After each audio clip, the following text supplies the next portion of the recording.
Samsung's Galaxy Z Fold 5 could face more pressure than usual to deliver big improvements over its predecessor when it arrives later this year.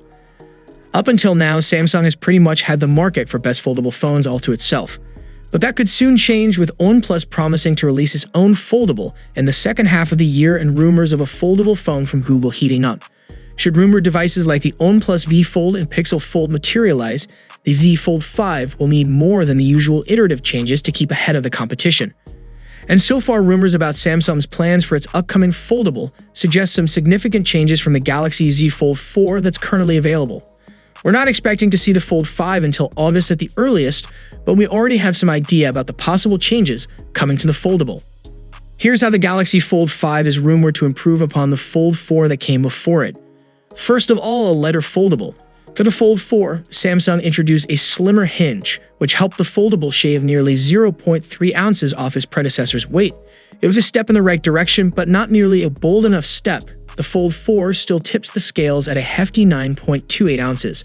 The Z Fold is never going to be a lightweight phone. That's the trade-off you make when opting for a phone that opens up to reveal a 7.6-inch interior display. But it sounds like Samsung is making a few moves to mitigate some of the weighty issues surrounding its flagship foldable phone.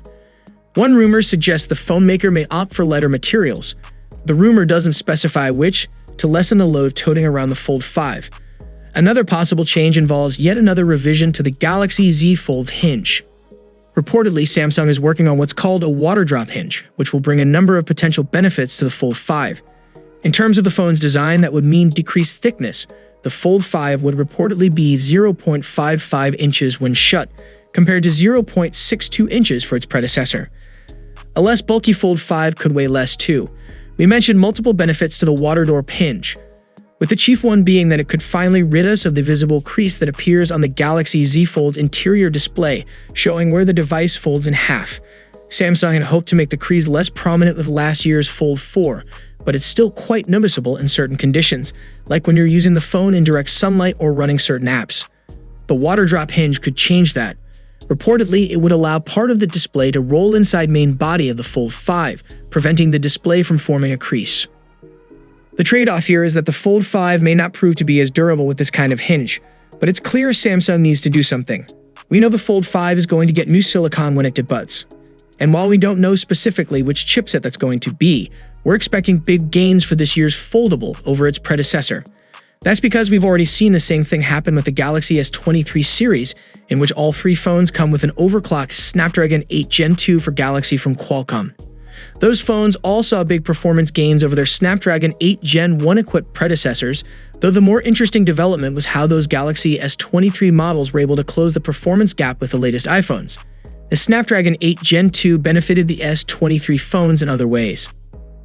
All three models saw their battery life improve over the comparable S22 versions, and we guess that the improved power efficiency in Qualcomm's latest silicon is a big reason why. That's a particular interest when it comes to the Galaxy Z Fold, as the foldable struggles to post respectable times in our battery test. After all, it's a challenge keeping one display powered all day, let alone the interior and cover display Samsung uses for the Fold. The only mystery is what chip will power the Fold 5.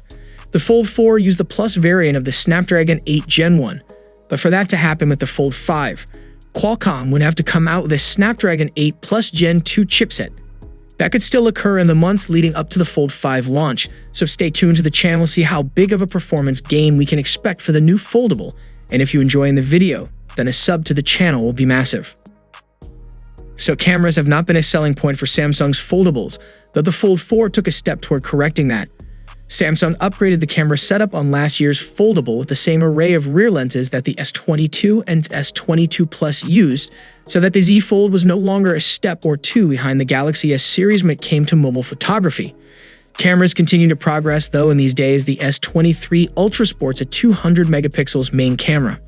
That sensor is apparently incompatible with the Galaxy Z Fold, but at least one rumor holds out hope that the 108 megapixels camera found on the S22 Ultra could be headed to the Fold 5. Other sources have disputed whether there will be any changes to the camera at all this time around, so this is one rumor worth paying attention to in the coming months. Samsung's Fold 5 launch is still months away, meaning we could hear about other ways in which the new foldable will improve upon the Fold 4. Samsung needs to have some change up its sleeve though, as the days of being the only player in town when it comes to foldable phones could soon come to an end. So, what are your expectations from Samsung's upcoming foldable lineup? Share your valuable thoughts below in the comment section. You can check out our channel for more Galaxy news, and I'll see you guys in the next one. See you for the next time. Peace out.